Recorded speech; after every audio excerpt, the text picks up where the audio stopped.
Filosofía y religión. ¿Cómo pensar la relación entre Dios y la filosofía?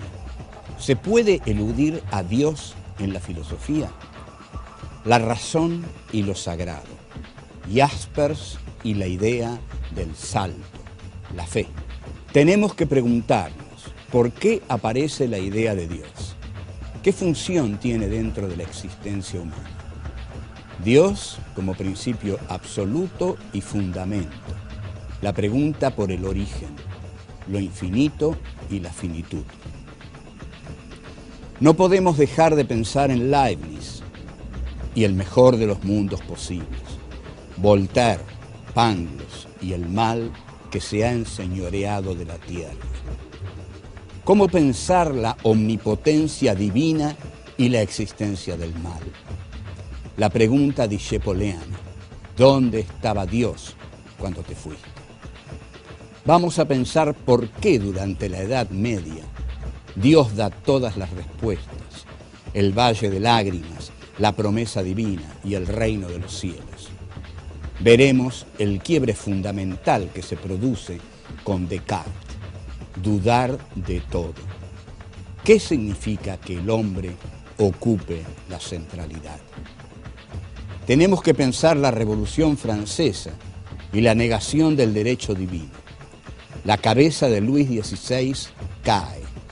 Ya no hay verdades divinas. El hombre pasa a ocupar el lugar de Dios.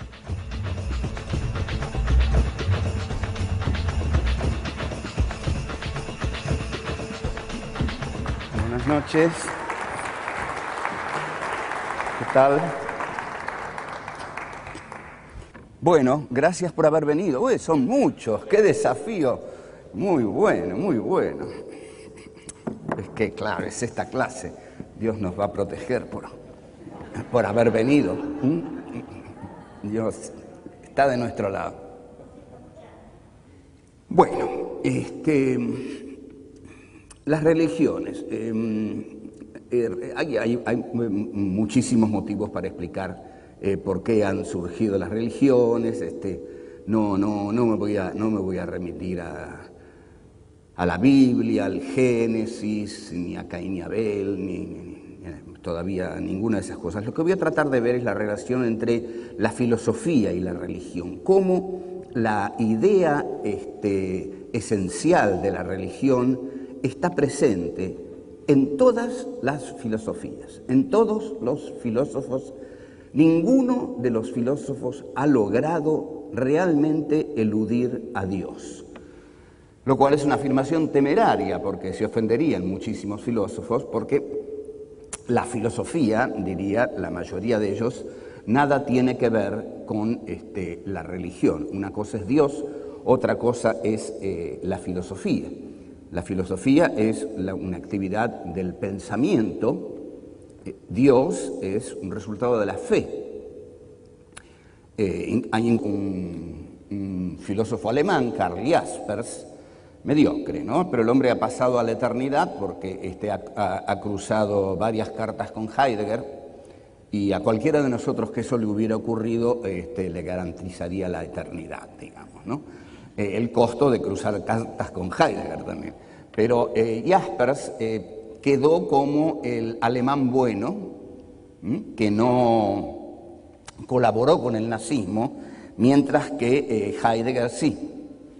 Quedó como lo que fue el rector de la Universidad de Friburgo en 1933, y Jaspers se mantuvo apartado. Pese a que cuando Heidegger le manda el discurso del rectorado, Jaspers le dice que es muy bueno, me interesó muchísimo, voy a leerlo de nuevo, etcétera, etcétera. Pero el discurso del rectorado es el que da Heidegger cuando asume en Friburgo, y es un discurso claramente nacionalsocialista. Que Jaspers le diga es muy bueno, indica algo. Tenía mucho miedo, no le podría haber dicho realmente me parece una porquería nacionalsocialista tu discurso, porque era un mal momento para decirlo, digamos. 1933, Alemania. Jaspers, que es un pensador religioso, decía que hablaba de la teoría del salto. Es decir, la razón humana no puede llegar a Dios. Nunca. Nunca vamos a llegar a Dios por medio de la razón. Es decir, el hombre, por medio de su racionalidad, no puede acceder al conocimiento de lo sagrado, pero lo puede intentar y a partir de cierto momento no va a poder avanzar más. Cuando no pueda avanzar más, dice Jaspers, es el momento del salto. El salto consiste en pasar de la razón a la fe.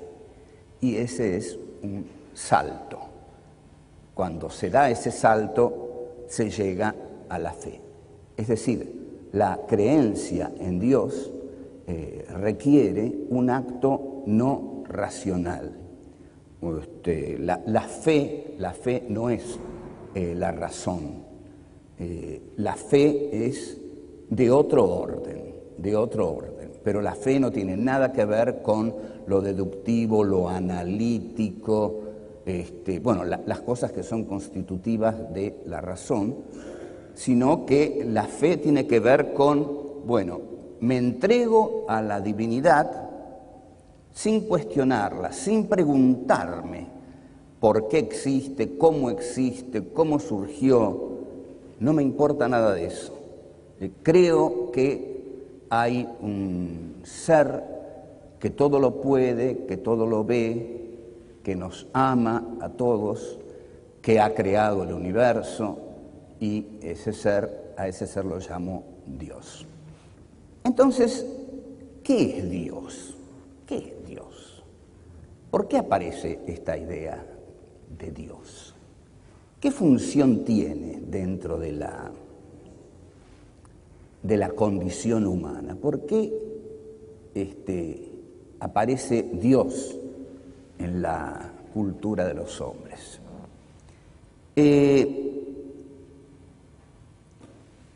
Los hombres han necesitado siempre una explicación para cosas que no se explican. Entre las cosas que no se explican está el origen y lo infinito, el origen del universo y la infinitud. Y la otra, que está en medio de estas dos cosas, es la finitud del hombre. Es decir, el hombre es un ser finito en un universo infinito, creado no sabe cómo ni sabe cuándo. Es decir, que hay una infinitud hacia adelante y una infinitud hacia atrás. E incluso la idea de infinitud no es una idea que el hombre pueda comprender. Porque, por ejemplo, en una película de Woody Allen, que ha reflexionado mucho sobre Dios, aparece el pequeño Woody y dice que él no quiere ir a la escuela, porque nunca van a poder enseñarle todo lo que es necesario aprender. Y la madre le pega mientras así, ¿no? Pero el psiquiatra le pregunta, porque es un psiquiatra, ¿pero por qué? ¿Por qué? Y bueno, dice, porque el universo está en expansión. Y si el universo está en expansión, nunca voy a poder saber todo lo que necesito saber para comprender al universo. Porque cuando llegue hasta un punto, esto no lo dice, pero se sigue expandiendo. Ahora, acá surge otra de las preguntas aterrorizadoras. El universo, ¿cómo el universo va a estar en expansión? ¿Hacia dónde se expande el universo? ¿Qué lugares ocupa? O sea que el universo hay algo más allá de lo infinito. Bueno, como esas cosas no tienen respuesta, como el hombre sabe de su finitud, sabe que es un ser finito, un ser que muere, necesita creer en un ser absoluto. Dios es entonces el ser absoluto, el principio primero,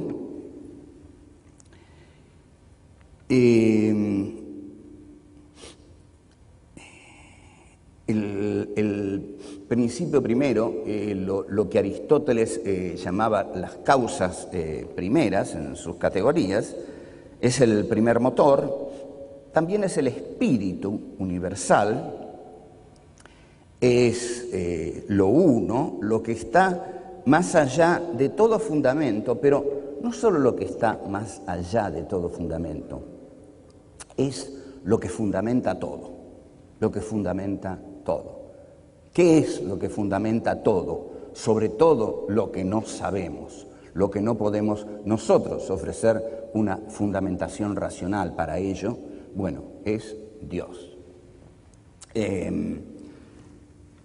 Hay distintas maneras de interpretar a Dios, de sentirlo, de sufrirlo, de padecerlo, como por ejemplo San Agustín. No sé si ustedes han leído las confesiones de San Agustín, pero son realmente fascinantes, porque San Agustín, a diferencia de Santo Tomás, por decirlo en el modo en que los analistas o en los grupos de análisis lo dicen, San Agustín es alguien que pone el cuerpo en lo que piensa.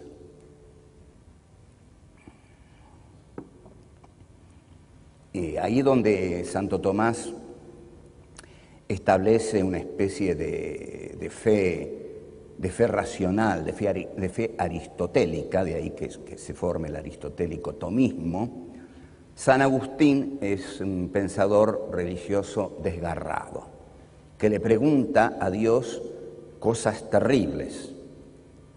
¿Por qué he sido engendrado?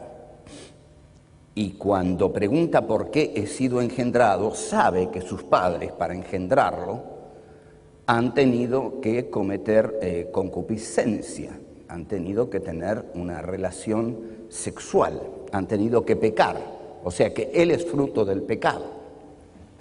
Vino al mundo por el pecado. Después le pregunta a Dios por qué él siente cosas que no quisiera sentir. Y bueno, le pregunta por las pasiones. ¿Por qué siente pasiones que no quisiera sentir? ¿No? Es un hombre que se apasiona, que tiene pasiones, que le gustan las mujeres y que efectivamente se masturba. Y siente que Dios lo mira cuando lo hace. Entonces, cuando hace esto, siente que el mal está en él, que el mal habita en él, y le pregunta a Dios, ¿por qué pusiste el mal en mí? Y le pregunta más, ¿cómo es posible, si tú, que eres pura bondad, cómo es posible que hayas creado el mal? Que es una de las grandes preguntas que los teólogos se dedican a responder. Hay otras concepciones. Por ejemplo, el gran problema que va a cuestionar la figura del Dios bueno, del Dios justo, del Dios bondadoso, es la presencia del mal. Entonces, Leibniz dice que no es que este sea el mejor mundo, que Dios no quiso darnos, no pudo darnos el mejor mundo, que nos dio el mejor de los mundos posibles. Y esto Voltaire, que era, según el padre de Mozart, Leopold Mozart, era el sin Dios Voltaire. Ese sin Dios Voltaire lo llamaba Leopold Mozart, que le arruinó la vida a su talentoso, sin duda, hijo. Se la arruinó bastante. Peor se la arruinó el padre de Beethoven, ¿no? Porque Beethoven no era Mozart desde chiquito y el padre le pegaba para que lo fuera. Y le decía, ahora vas a tocar como Mozart y nos vamos a llenar de guita como el padre de Mozart. Y Beethoven no era prodigio. Bueno, esas cosas realmente son trágicas, ¿no? Y también nos llevan a preguntarnos dónde estaba Dios cuando le pasaba eso al pobre Beethoven. Pero bueno, Leibniz entonces, Leibniz decía, este mundo no es bueno, es el mejor de los posibles. Dios, en determinado momento, se puso a elegir mundos para nosotros y eligió el menos malo. Como eligió el menos malo, este es el que tenemos, el menos malo. Y Voltaire, en Cándido, que es una novela muy, muy divertida, le dice al doctor Pangloss, que es una figura, un personaje que todo lo justifica, por eso está el adjetivo panglossiano, para el que justifica todo. Yo te lo explico, quédate tranquilo, ¿ven? Esos tipos son panglossianos. El protagonista se la pasa preguntando, pero ¿cómo puede ser el mejor de los mundos posibles? Si estuve en las galeras y después me torturaron, ¿cómo puede ser bueno este mundo? Si el mal, se ha enseñoreado de la tierra.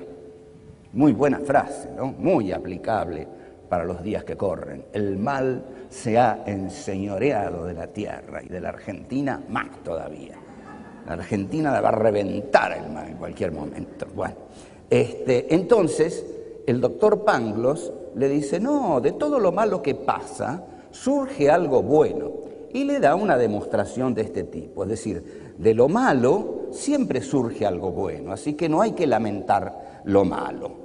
Bien, entonces, una de las características fundamentales de Dios, y que es la que más lo compromete con los seres humanos, es que se postula de Dios que es omnipotente, o sea, potencia absoluta. Dios es omnipotente. Entonces, se plantea la relación entre la omnipotencia divina y la existencia del mal entre los hombres. Los teólogos, que son los abogados de Dios, porque se viven defendiéndolo a Dios, ¿no? Eso es ser teólogo. Ser teólogo es más o menos justificar todo el horror que hay en el mundo, no condenando a Dios. Entonces dicen que el mal es fruto de la libertad de los hombres. Entonces voy a dejar este pequeño papelito. Y Dios, por supuesto, es infinitamente poderoso, si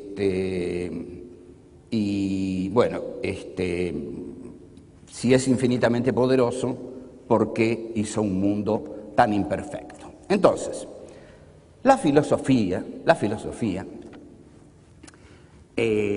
va a tratar de prescindir de Dios, pero nosotros vamos a demostrar aquí, y a través de esta temática que me parece muy, muy fascinante, la relación entre filosofía y religión, y la relación entre la filosofía y Dios, vamos a tratar de ver dónde está el principio primero, absoluto, omnipotente, omniexplicativo, fundamental, que es Dios, cómo está presente o enmascarado en las distintas filosofías.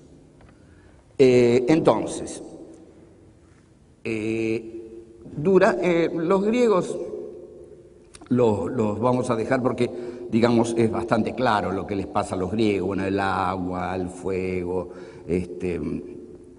la caverna de Platón, las ideas platónicas, todas esas cosas son absolutas, evidentemente están tomando el papel de los primeros principios aristotélicos, están tomando el papel de la explicación abarcativa, absoluta, exhaustiva.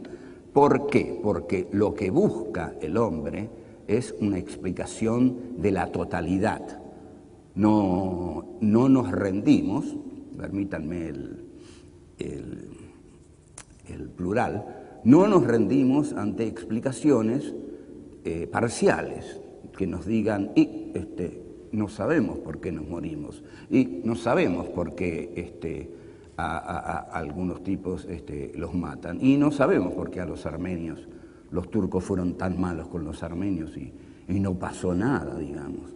No sabemos por qué pasó lo de Auschwitz. Sí, hay una explicación política. Ahora, si vos me preguntás dónde estaba Dios, no sé, mejor no tengo respuesta para eso. No, eso por ahí no va. Hay que tener respuesta para eso. Una vez escuché a un rabino que dio una interpretación sobre Auschwitz, y alguien que estaba conmigo le preguntó qué pasó con Dios en Auschwitz. Y el rabino simplemente se enojó mucho, se enojó en serio, y le dijo, yo ya estoy harto de esa pregunta, no la contesto más. Y ahí quedó la cosa. Bueno, vamos a tratar de contestarla aquí. Hay otra pregunta discepoliana, porque Discepolo fue un gran filósofo, más sencilla, más simple, que es ¿dónde estaba Dios cuando te fuiste? ¿Dónde estaba Dios cuando te fuiste? Lo cual es terriblemente doloroso, porque si a uno se le va la persona amada, uno se queda solo, sufre un desgarro tremendo, y eso para uno es el mal, porque es algo que lo lastima tanto, que le produce un gran daño. Entonces el personaje del Tango de Discepolo pregunta ¿dónde estaba Dios cuando te fuiste? Y bueno, y esto puede ser trasladado, por supuesto, a cualquier campo de concentración. ¿Dónde estaba Dios cuando nos mataban de a miles? Estas son preguntas muy incómodas, muy incómodas. Entonces, la filosofía va a tratar de desligarse de Dios, pero no durante la Edad Media. Durante la Edad Media, que dura siglos y siglos, la presencia de Dios, a ver, pensemos esto con cuidado, la presencia de Dios oblitera e impide el pensamiento del hombre. El hombre es como si Dios me evitara pensar. Bueno, voy a pensar lo infinito. No, lo infinito es una creación divina. Bueno, voy a pensar la vida. No, ¿por qué voy a pensar la vida? La vida es un valle de lágrimas. Estamos aquí porque Dios lo quiso. Somos pecadores todos. Bueno, a ver, bien. Oh, para cantar esto. Bueno, David Viñas decía que esto le molestaba porque tenía algo de ortodoncia, decía, ¿no? Bueno, puede ser interpretado de peores modos. Bueno, pero al fin, bueno, vamos, sigamos que es muy seria la cosa. Durante la Edad Media, entonces, Dios todo lo responde. Ustedes observen qué maravillosamente cómodo es creer en Dios. Es tener fe. Es tener las respuestas para todo.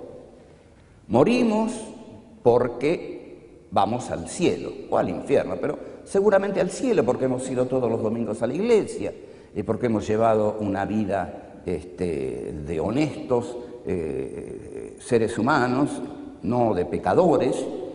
Este es el valle de lágrimas que meramente hay que atravesar.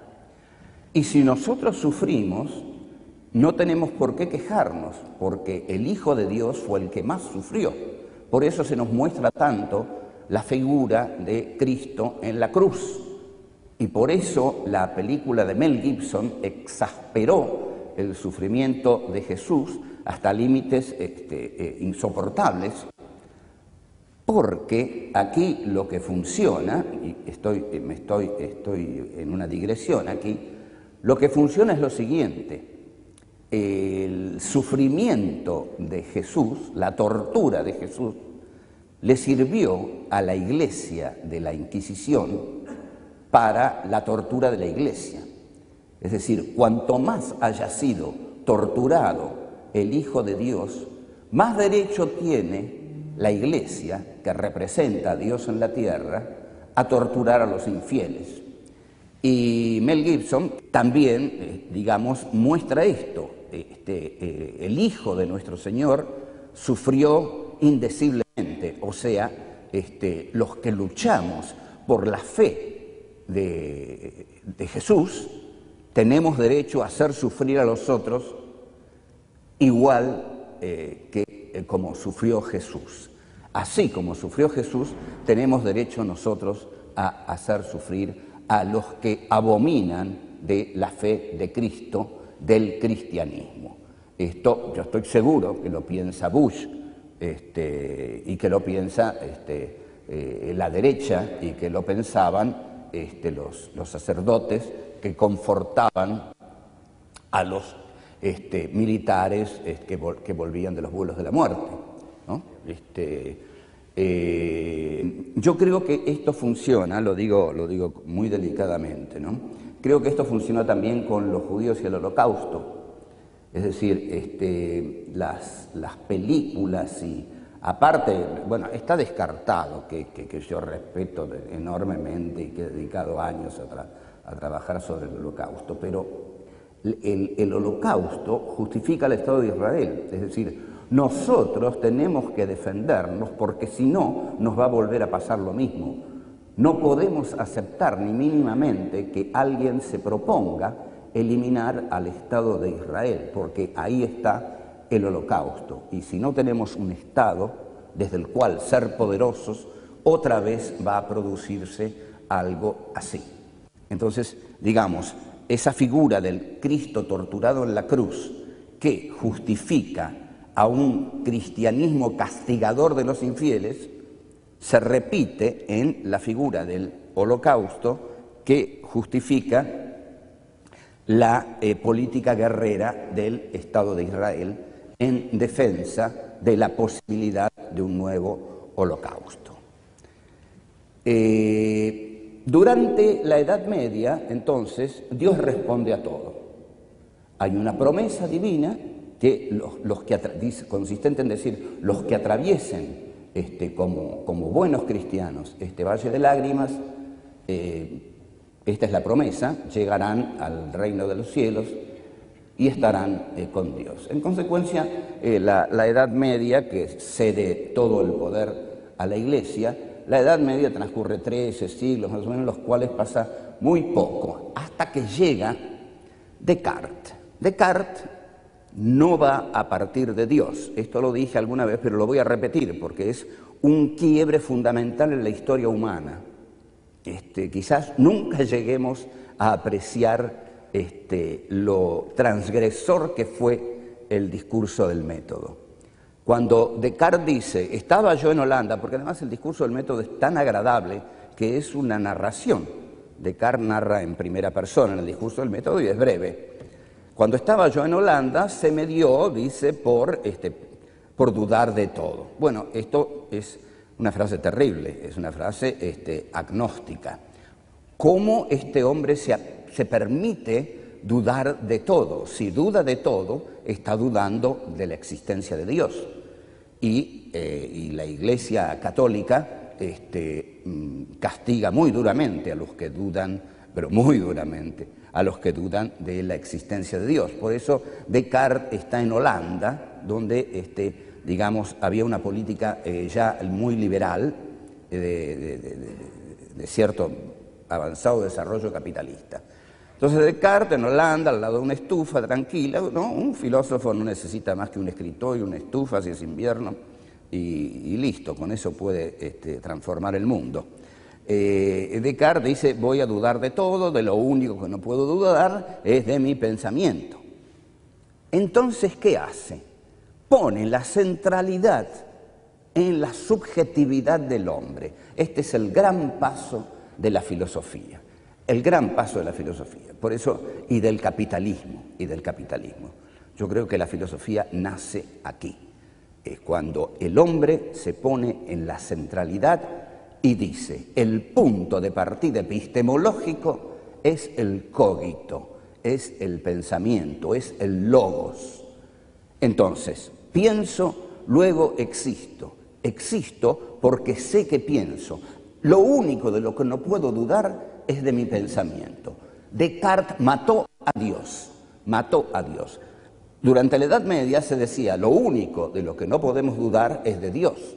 Dios nos da la verdad la revela Dios y la transmiten sus pastores, que es lo que Foucault llama muy bien poder pastoral de la eclesia, que es lo que León Rossigner llama muy bien cuando dice que la eclesia lo que consagra es la figura de una virgen, justamente de una virgen intocada, purísima, fría, y no de la Madonna, de la Madonna, no de Madonna, de la Madonna, de la Madonna, es decir, de la madre fértil, de la madre que da vida, de la madre que efectivamente tuvo relaciones carnales con su marido para engendrar a su hijo. La Virgen la Virgen es así, impoluta. Entonces, esta eclesia tiene a esta Virgen fría como símbolo de pureza, y Descartes justamente entonces lo que dice es yo dudo de todo eso, dudo de toda la teología del medioevo, dudo de toda la teología aristotélico-tomista. De lo único que no dudo es de la subjetividad del hombre, del pensamiento del hombre. Y ahí surge lo que Heidegger llama el tecnocapitalismo. El capitalismo que completa, esto ya no es de Heidegger, pero fíjense qué apasionante es esto. El cogito de Descartes le pone a la conquista de América de Colón la subjetividad. Entonces, si la conquista de América es el comienzo material del capitalismo con el saqueo de América y con Bartolomé de las Casas pidiendo por favor que no maten tantos indios, que es mentira que no tengan alma, que esas pobres criaturas tienen alma, mientras que los pastores van a evangelizar y no pueden evangelizar a todos, ni quieren evangelizar a todos, y al final matan cerca de 50 millones de indios. Pero Descartes completa la idea del descubrimiento de América con la conquista del hombre capitalista como central, lo pone en el centro como punto de partida, como principio absoluto, como fundamentación de todo lo que existe, fundamentación epistemológica, o sea, como Dios. Dios entonces ha tomado una nueva forma. Ahora, Dios es el hombre. Dios es el hombre que piensa, el hombre que tiene una subjetividad y el hombre que también tiene un cuerpo, aspecto al que Descartes no le da importancia mayor, pero justamente porque la pone en el pensamiento. Es a través del pensamiento que el hombre puede apropiarse del mundo y justamente estar en el centro como punto de partida explicativo de todo lo existente. ¿De dónde va a partir Descartes? Del cogito. Pienso, luego existo. Y hay un momento en que tiene que explicar la realidad externa. Y ahí se le complica la cosa a Descartes, pero es muy interesante ver cómo se le complica, porque Descartes dice, sin embargo, yo que no dudo de mi propio pensamiento, sí dudo de lo que veo ahí afuera. yo veo que afuera de mí hay cosas, pero no sé cómo fundamentarlas, no sé cómo han surgido ahí. Entonces, apela a un principio que se llama el de la veracidad divina, donde muchos creen ver que Descartes, digamos, desde muy joven, conozco esto, lo decía un compañero mío en la facultad, tira la esponja, digamos. ¿Vieron cuando los boxeadores, el rincón del boxeador tira la toalla o tira la esponja? Bueno, es para abandonar la pelea. Entonces, había un amigo mío que decía, bueno, aquí Renato, le decía, aquí Renato tira la esponja, porque dice, hay cosas ahí afuera, porque si yo las veo, Dios no me puede engañar. Si yo las veo es porque están, porque si no, Dios me engañaría. Y Dios dice siempre la verdad, Dios es la verdad, o sea, no puede engañarme, Dios es veraz. Lo que yo veo, efectivamente, debe estar ahí afuera. Este es uno de los principios que se llaman principios ontológicos, es decir, cómo dar cuenta del ser, de lo que está afuera, de la subjetividad. Pero hay otro muy fascinante, por el cual Descartes dice, para demostrar, ¿ustedes me siguen? ¿Sí? Es muy lindo, a mí me gusta mucho por lo menos, es muy fascinante. Entonces, Descartes dice, para demostrar que lo que está afuera de mí existe, porque Dios no puede engañarme, tengo que demostrar antes que Dios existe. Muy bien, entonces se pone a demostrar que Dios existe. Entonces dice, bueno, no dice es muy fácil, pero para él la hace fácil, porque dice, existe en mi pensamiento, la idea de un ser perfecto. Ese ser perfecto es al que llamo Dios. Si existe en mí la idea de un ser perfecto, es porque alguien la puso. No la puedo haber puesto yo, porque yo no soy un ser perfecto. El que la puso tiene que ser un ser perfecto. Y un ser perfecto es Dios. Ergo, fue Dios el que puso en mí la idea de la existencia de un ser perfecto. Ergo, Dios existe. Pero ustedes observen que la existencia de Dios está planteada desde el cogito, desde el pensamiento. Existe en mí la idea de un ser perfecto. Es otra vez, el punto de partida es la subjetividad. Si no existiera en mí la idea de un ser perfecto, el ser perfecto no existiría. Pero existe en mí la idea de un ser perfecto, ergo debe existir. Bueno, estas son, de todos modos, aflojadas de Renato, como decía mi amigo. Pero el punto fundamental de Descartes es el hombre es el punto de partida insoslayable para explicar la realidad.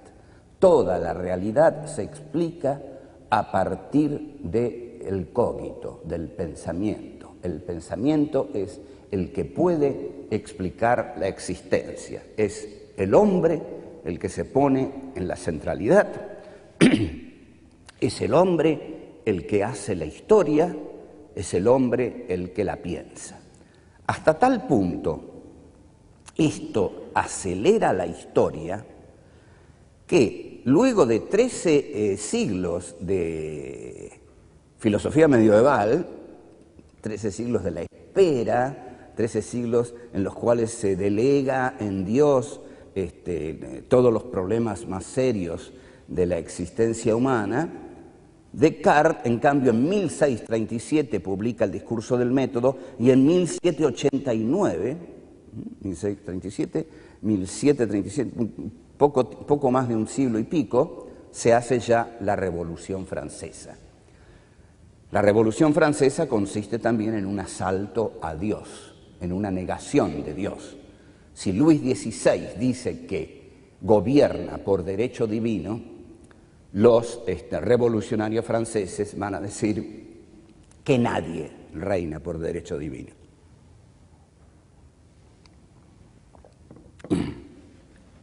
Porque no hay derecho divino. Lo que hay es el derecho que los hombres pueden instituir sobre esta tierra. Dios no le da el derecho de gobernar a nadie, ni a los reyes, ni que se postulen como reyes. Al caer el principio del derecho divino, cae el principio de la, digamos, la intocabilidad, digamos, de los reyes, y por supuesto caen las cabezas de Luis XVI y María Antonieta. En Kant también el sujeto trascendental kantiano es el que constituye un mundo. Por ejemplo, ¿qué es lo que dice Kant? Kant, lo esencial de la filosofía kantiana, Kant va a decir, solo hay objetos para un sujeto. Con lo que está diciendo, el mundo es aquello que el sujeto puede conocer, aquello que el sujeto puede conocer. Es el mundo de la experiencia posible. Lo que haya más allá, lo que el sujeto no pueda conocer, al sujeto no le importa. Y a eso Kant lo llama la cosa en sí, lo que el sujeto no puede conocer. Pero entonces, el sujeto es el que se hace cargo del mundo que constituye, del mundo que es para el sujeto. ¿Dónde está Dios? En el sujeto trascendental. El sujeto trascendental ha tomado aquí los atributos de Dios. Principio primero, fundamento de todo el conocimiento, omnipotencia cognoscitiva y, bueno, el punto de partida ineludible de todo pensamiento sobre la realidad. O sea, sigue estando en el hombre el pensamiento sobre la realidad. No depende de Dios. No hay verdad divina, la verdad es humana.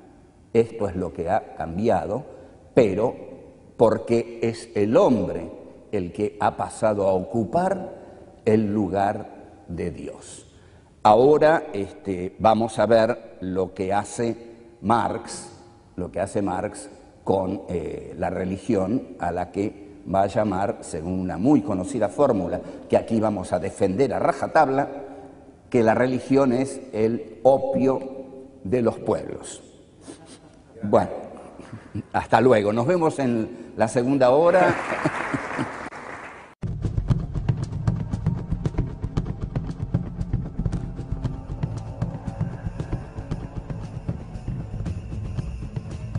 Tenemos que pensar los fundamentalismos y el exceso de Dios que caracteriza a este principio de siglo. La frase de Bush, Dios no es neutral, el Corán y el castigo a los infieles, los absolutos y el belicismo, el poder pastoral y el consuelo del que mata al servicio del poder. Vamos a revisar las ideas de Frantz Fanon sobre el velo y la resistencia de los pueblos colonizados frente al colonizador. ¿Qué significa la bandera de Facundo Quiroga, religión o muerte? No podemos dejar de pensar la afirmación de Marx: la religión es el opio de los pueblos. El reino de los cielos será para los humildes. Tenemos que pensar el materialismo histórico y el proletariado como redentor de la historia. La promesa: el león dormirá junto al cordero. ¿Qué nos dice Nietzsche con su afirmación Dios ha muerto? El mundo de la vida y la voluntad de poder. ¿Hacia dónde conduce la voluntad de poder? El superhombre y la cuerda tendida sobre el abismo. La filosofía deja de lado a Dios y lo pone en el hombre en tanto principio absoluto. ¿Qué significa que el hombre sea el fundamento a partir del cual todo se explica? Estos son los elementos con los que vamos a pensar en filosofía y religión, a pensar de todo. Lejos de estar en una etapa de la historia en la cual la religión esté en crisis o desapareciendo, o que no se crea en Dios, o que la idea de Dios haya amainado, amenguado, no, de ninguna manera. Yo creo que en este momento en el mundo hay un exceso de Dios, y que este exceso de Dios se expresa en los fundamentalismos, es decir, siempre se mata desde un absoluto. El que mata tiene que sentir que tiene derecho a matar al otro porque él encarna un valor absoluto. Ya, por ejemplo, si lo hace en nombre de la defensa de nuestro estilo de vida, del occidente cristiano, va a considerar que, como la famosa ya frase del general Ramón Camps, nosotros no matamos personas, matamos subversivos. Bueno, lo mismo pasa en este momento con tanto el fundamentalismo islámico como con el fundamentalismo norteamericano. Cuando Bush dice Dios no es neutral, Dios está de nuestra parte y habla del eje del mal, lo está poniendo, se está asumiendo él como el que representa a Dios en la tierra. O sea, no solo cree en Dios, sino que cree que Dios está presente, belicosamente presente, y que está de su lado. Lo mismo cree Ahmadinejad, de acuerdo al discurso fanático que vimos, que, bueno, que Alá es justo, Alá es la verdad y Alá castiga a los infieles. El Corán es un texto lleno de muchas cosas, y entre esas cosas está lleno de castigos a los infieles. Los castigos a los infieles son en verdad terribles. Como vemos, detrás de cada proyecto religioso o adelante o como sea, o formando parte de él, hay un proyecto bélico, un proyecto de conquista, y la religión hoy, tanto como en el siglo XVI, con la conquista de América, está puesta al servicio de la guerra, ¿no? de la conquista también. Así como los pastores llegaban con los conquistadores españoles a evangelizar a los indios americanos, es decir, a darles el alma, en estos momentos la religión, entendida como fundamentalista, es decir, como la única verdad existente en el mundo, es la que justifica por la parte del fundamentalismo islámico el ofrecer la vida en un atentado terrorista, y por parte de Estados Unidos, digamos, el sentir que una conquista bélica es no solo la expansión bélica del imperio, sino que es la expansión de Dios, de los valores cristianos que ese imperio representa. Vimos muchas otras cosas aquí muy valiosas que vamos a tratar, como por ejemplo el texto de Frantz Fanon, que en uno de sus pasajes hoy suena incómodo, pero hay que ubicarlo en su momento, 1960, durante la lucha de Argelia por su liberación colonial, nacional, cuando Fanon dice: no vamos a quitarle el velo a nuestras mujeres porque no queremos ofrecerlo a la mirada audaz, y dice otro adjetivo, de los colonizadores. Es decir, algo que hoy a nosotros los occidentales realmente nos hiere mucho, ¿no? El trato a la mujer en los países islámicos, Fanon lo que dice es: en estos rituales antiguos está nuestra identidad y nosotros tenemos que cuidar nuestra identidad para que no sea la del colonizador, porque el colonizador lucha para darnos su identidad, y cuando nos dé por completo su identidad, nosotros habremos perdido definitivamente. Entonces tenemos que defender nuestros propios valores, y uno de ellos es el velo o el ritual musulmán de casarse, del casamiento. En la película La batalla de Argelia se ve que dos jóvenes del Frente de Liberación Nacional se casan por el ritual musulmán y no por el ritual cristiano de que las leyes del colonizador francés imponían. Y este enlace que contraen dos militantes del FLN, este enlace por el ritual musulmán, ellos lo ven como el acto de asumir su propia identidad ante la agresión del colonizador, que busca justamente negar los valores del colonizado, la tradición del colonizado, para justamente borrarle su rostro e imponerle el del colonizador.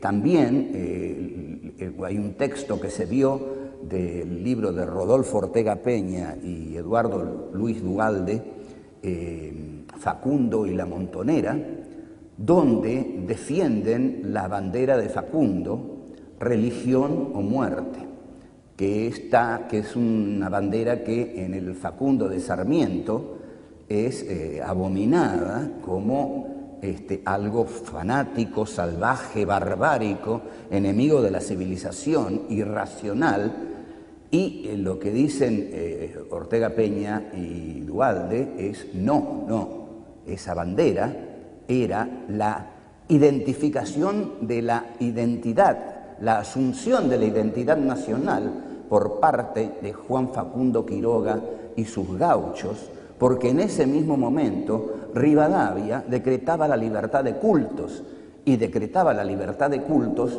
para permitir que entrara el capital extranjero y la inmigración sajona. Entonces, Facundo, ante esa política de Buenos Aires, lo que hace es reivindicar la religión católica, que es propia de los pueblos del interior. Todo esto es muy complejo y es muy difícil de explicar a gente de hoy que tiene valores así seculares, que le cuesta mucho ponerse en el lugar de un Juan Facundo Quiroga o de un militante del Frente de Liberación Nacional argelino, pero lo que ellos intentaban defender eran los valores propios de la comunidad que defendían de la agresión del colonizador. La interpretación de Ortega Peña tiene además el agregado fascinante de trasladar la interpretación argelina a Argentina, que fue lo que se hizo durante los 70. Se vio a Argentina como Argelia y al ejército argentino como al ejército francés, una situación que no era tan sencillamente trasladable.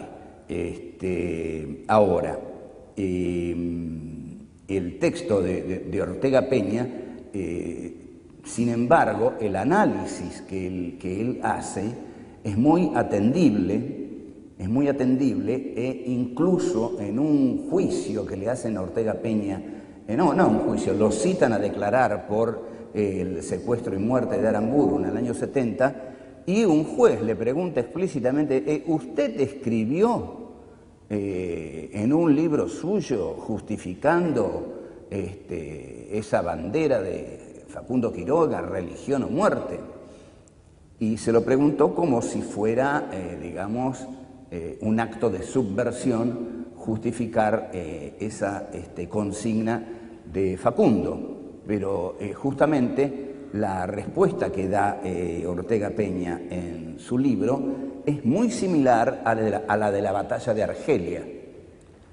Si los dos militantes del Frente de Liberación Nacional se casaban por el ritual musulmán, esto era revolucionario contra el proyecto de conquista del colonizador francés. El colonizador francés necesitaba que los musulmanes argelinos perdieran su identidad nacional e incorporaran la identidad occidental cristiana para mejor someterlos. Y, según la interpretación de Ortega Peña, lo que necesita Buenos Aires, Rivadavia, es justamente la libertad de cultos, para que llegue el capital extranjero, el inmigrante extranjero, y así, de este modo, traficar la patria. Y, bueno, da como gran ejemplo nuestra primera deuda externa, ¿no?, que es el contrato de Rivadavia con la Baring Brothers, y da como contraejemplo la rebelión de Facundo. Entonces, lo que hace Facundo es reivindicar las tradiciones hispánicas y católicas del interior argentino, y por eso esa bandera, religión o muerte. A esto Ortega Peña lo llama el valor de resistencia nacional de la religión en los países colonizados. Como todo esto es muy complejo, vamos a dar el martes que viene otra clase sobre la religión, porque si no, no vamos a llegar. Admitamos que el tema de Dios, por lo menos, merece 2 clases. Porque en 2 clases lo vamos a solucionar por completo. Bueno, entonces, seguimos con nuestra interpretación, Dios y la filosofía. Marx, ¿qué hace Marx? Marx es el filósofo que viene a expresar el sufrimiento del proletariado británico, por decirlo claramente. Por eso su filosofía es materialista, porque viene a expresar a una clase social que trabaja la materia, como es el proletariado. El proletariado trabaja la materia, ergo, la filosofía que lo expresa se llama materialismo. El materialismo histórico de Marx busca liberar a los proletarios del yugo al que los somete la burguesía capitalista. Esa es la principal tarea de una filosofía, dice Marx, y lo dice en un muy hermosísimo texto juvenil de 1843 que se llama Introducción a la crítica de la filosofía del derecho de Hegel, donde Marx hace el siguiente análisis.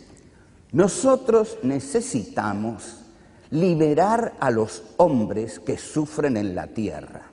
Nosotros necesitamos liberar a los hombres terrenales, dice Marx, a los que sufren la expoliación de la burguesía capitalista. Necesitamos hacer una revolución proletaria para sepultar el orden capitalista, el sistema de producción capitalista burgués.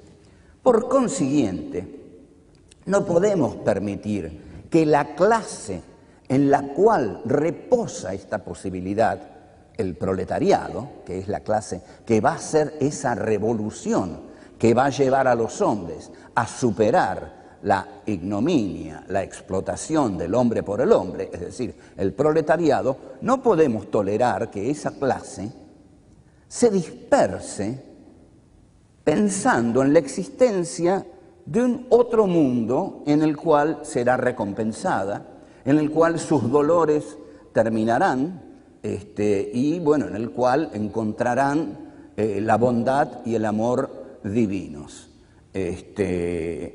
Eso lo tenemos que destruir esa idea. Lo que tenemos que llevar a la conciencia de nuestros proletarios es que es en este mundo donde se sufre y es en este mundo donde los hombres se tienen que liberar, porque no hay otro mundo. Como no hay otro mundo, no podemos adherir a la religión que postula justamente que los sufrimientos que se padecen en este mundo serán recompensados en el otro. ¿Cómo vamos a tolerar eso?, dice Marx. Nosotros tenemos que, digamos, bajar la línea de decirle a los obreros, miren, no crean ustedes que los está esperando un mundo en el cual ya nadie los va a explotar, ya nadie les va a pagar poco, no van a poder comprar lo necesario para poder subsistir. No, ese mundo no los está esperando. No hay otro mundo, hay este. Si ustedes quieren mejorar, si ustedes quieren cambiar sus vidas, si ustedes quieren revolucionar este sistema injusto que hace de ustedes esclavos meramente asalariados, tienen que comprometerse con este mundo, tienen que hacer la revolución en este mundo. Entonces, la religión hay que abolirla, porque la religión es una mentira que con sus dulzuras viene a calmar los dolores de este mundo. Lo que queremos los marxistas es justamente lo contrario, es que todos ustedes tomen conciencia de los dolores de este mundo y sepan que los dolores de este mundo se solucionan en este mundo. Por consiguiente, la religión es el opio de los pueblos. ¿Qué es el opio? El opio es una sustancia que cuando uno comienza a ingerirla se olvida de todo, ¿no? Se vuelve medio tonto así, hace cosas medio divertidas, pero no, fundamentalmente se borra. El opio de los pueblos, el opio es eso. Les voy a dar una terrible, justamente para que veamos lo terrible, porque Dios está también y fundamentalmente para tolerar la muerte, ¿no? Entonces, Jacques Derrida, cuando le avisaron que se moría, Jacques Derrida, un filósofo muy, muy importante, uno o no de acuerdo con él, dijo, me muero. Y sí, esto es mortal. Bueno, dice, yo soy un filósofo y para los griegos la filosofía era el arte de prepararse para morir, pero yo no me preparé para morir. Así que tráiganme opio. Y empezó a tomar opio. ¿Qué es empezar a tomar opio? Es morir sin darse cuenta. La cual es una de las mejores maneras de morir y que creo que cada vez avanza más por parte de la medicina, ¿no? Pero Derrida acudió al opio. O sea, si el opio le permite a un filósofo morir sin darse cuenta, el opio le permite a los pueblos ser explotados sin darse cuenta. ¿Por qué? Bueno, me explotan, terrible. Tenemos apenas para comer, toda nuestra vida vamos a ser proletarios, dicen los proletarios. ¿Por qué? Bueno, el cura le dice, el mundo está hecho así, hijo mío. Hay hombres encargados de la producción y hay hombres encargados del trabajo. Dios lo ha querido así. Esta es la frase fundamental del sacerdote, del poder pastoral. Dios lo ha querido así. Este es el orden del mundo, no es nuestra misión alterarlo, dice el cura. Y entonces el obrero escucha esto y se convence. Un discurso similar es el que el cura le da al torturador, al asesino al servicio del poder. Lo que has hecho no debe torturar tu alma. Atormentar, mejor dicho, no te debe atormentar tu alma. Lo que has hecho lo hiciste para mantener el orden de nuestro Señor, el orden cristiano, el orden occidental, que la gente a la que tuviste que matar quiere cuestionar, quiere destruir el reino de Dios, el mundo de Dios, la civilización de Dios. En consecuencia, que tu espíritu no sufra por eso, porque has hecho una tarea que Dios mismo te ha encargado a través de mí, que soy su pastor. Entonces, el poder pastoral convence digamos, al que lleva o al que tiene o una tarea terriblemente, digamos, cuestionada o difícil, depende del sadismo del que la hace, pero difícil, ¿no? Como la de matar a los otros. El poder pastoral consuela el alma de los atormentados por la tarea de matar al servicio del poder. Y consuela también a aquellos que trabajan al servicio del poder, los consuela de su vida en este valle de lágrimas. Por eso esto es un valle de lágrimas que hay que atravesarlo para llegar a la plenitud que está en otro mundo. Entonces por eso dice Marx, no, nada de la religión, no, nada de la religión, nada de Dios. Dios somos nosotros los que tenemos que solucionar esto. Si ustedes, los proletarios, sufren, son ustedes los que van a liberarse. No esperen nada del otro mundo. Eso es opio. La religión es algo destinado a adormecer en ustedes la capacidad de luchar contra la injusticia.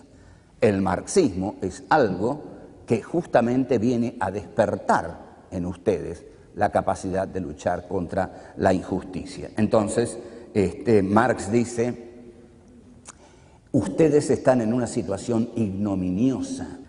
Dice una frase hermosísima. La tarea del filósofo, que es la de él, la de Marx, es añadirle a la ignominia la conciencia de la ignominia. Añadiéndole a la ignominia la conciencia de la ignominia, recién ahí la ignominia se transforma en ignominia, porque la ignominia no sabida no es ignominia para el que lo padece, para el que la padece. Es decir, si yo me paso la vida trabajando para otro en un sótano, pero no tomo conciencia de que esa situación es terriblemente injusta, no va a pasar nada, no va a pasar nada. O sea, que es la conciencia de la propia situación, más, por supuesto, la objetividad, ¿no? El sentido objetal de la situación que padece el que padece la ignominia, más la conciencia de esa ignominia, la que lleva al hombre a la rebelión contra la injusticia. Entonces, ese es el sentido de la frase de Marx tan vulgarizada, como si fuera así no sé, yo siempre la escucho, claro, la escucho en boca de cada tipo que la religión es el opio del pueblo, no sé, yo qué sé, como si hubiera dicho cualquier pavada, ¿no? Pero en realidad lo que él dice desde su punto de vista, que es muy coherente con el pensamiento de Marx, es eso. La religión está para engañarlos a ustedes, para decirles que de esto van a salir cuando estén en el otro mundo, cuando estén en el mundo que la religión les promete constantemente. No sufran, hijos nuestros, esto va a pasar, el Señor cuida por todos nosotros. Y esta es la máxima, claro, el reino de los cielos será de los humildes, ¿no? Serenidad, el reino de los cielos es de los humildes. No, dice Marx, el único reino que existe es el de la tierra, y si los humildes quieren dejar de ser humildes, explotados y humillados, tienen que pelear aquí y olvidar la religión. O sea, Dios ha muerto. ¿Y qué es lo que lo ha suplantado a Dios? El proletariado es Dios. El proletariado es Dios. ¿Por qué es Dios? Porque el proletariado es en Marx el principio que va a redimir a la historia. El principio explicativo podría ser epistemológicamente el materialismo dialéctico o el materialismo histórico, más precisamente el materialismo histórico. Pero el materialismo histórico de Marx elige a un sujeto redentor de la historia, nada menos. Elige a un Cristo que no va a morir, pero va a redimir a los hombres, tal como Cristo redimió a los hombres de sus pecados. El proletariado marxista tiene el papel de sujeto redentor que va a redimir a la historia de sus injusticias. Cuando el proletariado haga la revolución, el león va a dormir junto al cordero, va a decir Marx. Entonces ahí aparecerá la sociedad sin clases, la sociedad de los iguales, la sociedad en la cual no habrá ni explotadores ni explotados. Yo lo explico esto, nada más. Sabemos que se fue a la mierda, pero digamos, solo lo explico. En algún momento vamos a tratar de analizar por qué estas cosas no cuajaron bien. En principio, para alargar algo, ¿no? y ustedes váyanse con esto, así. Marx dice algo terrible en un momento. Lo único nuevo que yo descubrí, dice, no es la plusvalía, cosa que todos creíamos, sino la dictadura del proletariado. Y una filosofía de la liberación del hombre que empieza postulando una dictadura, no caminó, no anduvo bien, porque la dictadura terminó, y casi inmediatamente la dictadura elaboró un partido de vanguardia, el partido de vanguardia transformó la teoría revolucionaria en dogma, los jefes del partido de vanguardia crearon una élite revolucionaria, la élite revolucionaria consagró a un líder al cual le consagró también el culto de la personalidad y todo eso dio Stalin. Bueno, esto es solo para la Unión Soviética. Pero no es nuestro tema ahora. De todos modos, digamos, ahí está presente uno de los tantos problemas que desdichadamente erosionaron muy fuertemente a los socialismos del siglo XX. Bueno, voy a sintetizar un poco esto, aunque es fascinante todo lo que queda. Viene Nietzsche. Y Nietzsche dice, está claro lo de la muerte de Dios en Marx, supongo, ¿no? La muerte de Dios, bueno, Dios tiene que morir, Dios es la religión. Y es reemplazado por este proletariado redentor. Marx, entonces, es un profeta, y no hay nada peor que ser un profeta, ¿no? Alguien que profetiza que necesariamente el proletariado va a enterrar a la burguesía y va a establecer una sociedad justa, sin clases, una sociedad libre. Bueno, no ocurrió así, al contrario, la burguesía parece, y en efecto, haber enterrado al proletariado, y no parece tampoco la burguesía la clase, digamos, destinada a la redención del hombre. Porque cualquiera de nosotros se da cuenta que lo que quiere hacer con los hombres la burguesía es explotarlos, más bien, ¿no? Es extraerles toda la plusvalía posible. Y bueno, es así. Entonces tenemos ya como 500 años de capitalismo y preguntémonos si el hombre merece otra cosa o el capitalismo expresa algo muy profundo de los seres humanos que no puede ser superado. Pero bueno, es otro tema. Yo quiero hablarles ahora de Friedrich Nietzsche. Nietzsche es el que postula, él sí larga claramente la frase Dios ha muerto. Voy a tratar de mostrar rápidamente cuál es la sustitución. Dios ha muerto. ¿Por qué Dios ha muerto? Porque Dios expresa los valores de lo suprasensible. Dios, ¿dónde está siempre Dios? O en las ideas platónicas, ¿no? O, digamos, en otro mundo que tiene otra ontología, la ontología divina, que no es la ontología humana. Y bueno, Dios es el Dios del cristianismo, además, contra el cual Nietzsche, al que Nietzsche va a odiar, porque el cristianismo, dice Nietzsche, es esa religión débil de la piedad y de la compasión. Entonces Nietzsche dice, los hombres no deben ser piadosos ni compasivos. Hay que ayudar a morir al que está muriendo. La guerra es lo mejor que los hombres pueden hacer. Y esas son los que se llaman, los intérpretes de Nietzsche, a esas frases las llaman las frases estremecedoras de Nietzsche. Nietzsche dice: la voluntad de poder, para conservar lo que tiene que crecer constantemente. Esto lo saben todos los políticos. O sea, dice Nietzsche, para conservar lo que tengo que tener más constantemente. La voluntad de poder no se detiene nunca. Conservación y crecimiento son los dos conceptos que definen a la voluntad de poder. La voluntad de poder, para conservarse, tiene que crecer. Este eterno retorno entre crecimiento y conservación, conservación y crecimiento, le da a la vida su devenir.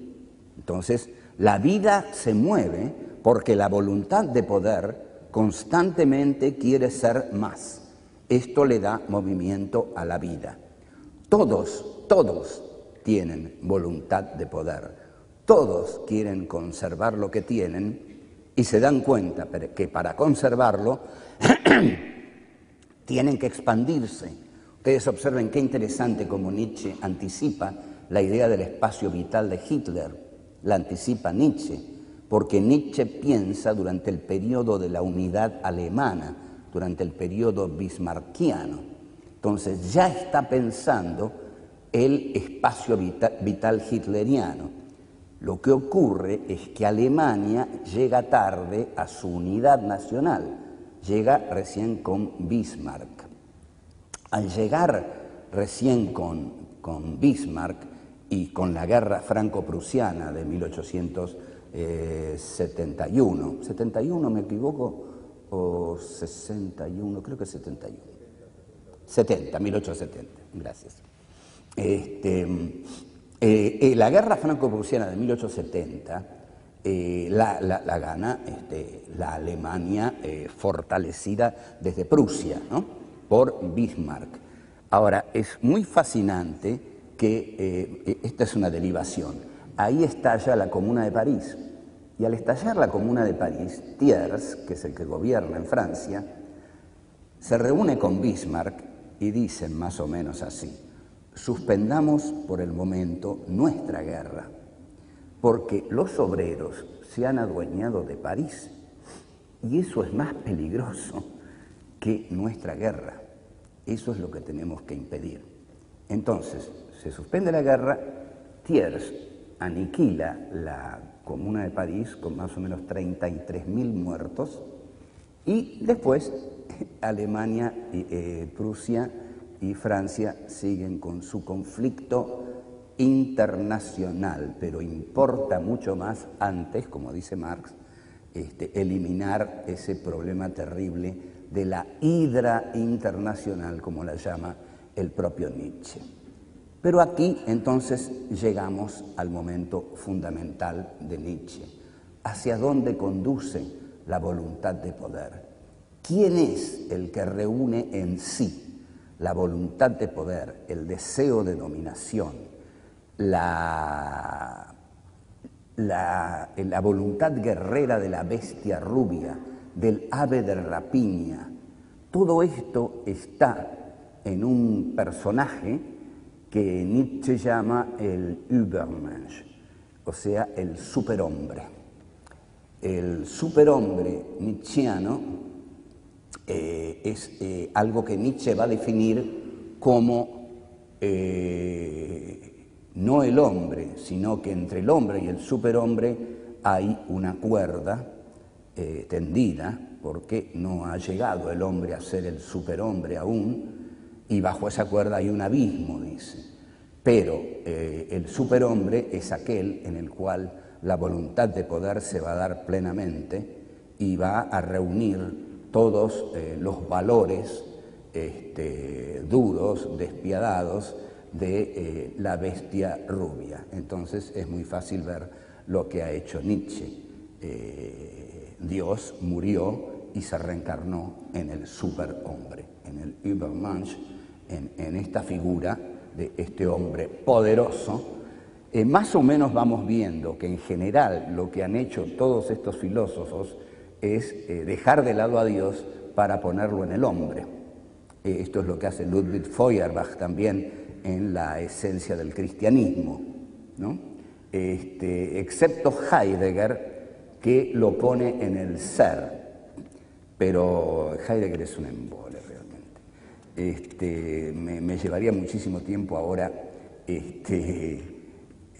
meternos en Heidegger, pero si ustedes tienen ganas, no me cuesta mucho mostrar qué es lo que hace Heidegger, ¿no? Heidegger dice en Ser y Tiempo, el libro de 1927, repaso, lo que estoy haciendo es ver cómo la historia de la filosofía ha sido una traslación del concepto de Dios en tanto lo absoluto, lo que fundamenta todo, hacia el hombre, ¿no? En Nietzsche también lo que da fundamento a todo es la voluntad de poder. En realidad, más claramente, yo debería decir que Dios en Nietzsche se reencarna en la voluntad de poder, que a su vez es la que anima las acciones del superhombre nietzscheano, ¿no? La voluntad de poder, entonces, es la que reemplaza como explicación final de todo, como fundamento, como devenir de la existencia e incluso como devenir guerrero de Alemania. No en vano, Hitler va a tomar a Nietzsche como su filósofo predilecto, como el filósofo que expresa la ambición expansionista de Alemania. Estoy terminando con esto, pero quiero cerrar bien con Nietzsche. Esta voluntad de poder es otra vez el principio primero, ¿no? El punto de vista privilegiado, el absoluto a partir del cual todo se explica. Entonces, esa figura del Dios religioso en la filosofía es reemplazada de distintas maneras.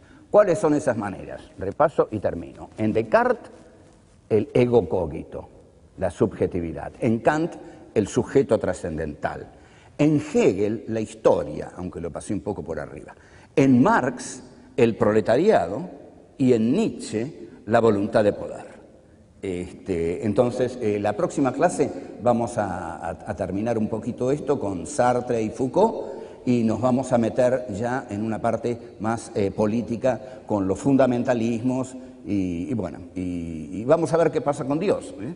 Si seguimos creyendo en Él o le retiramos nuestro saludo. Bueno, muchas gracias. Gracias. Es verdad, lo digo.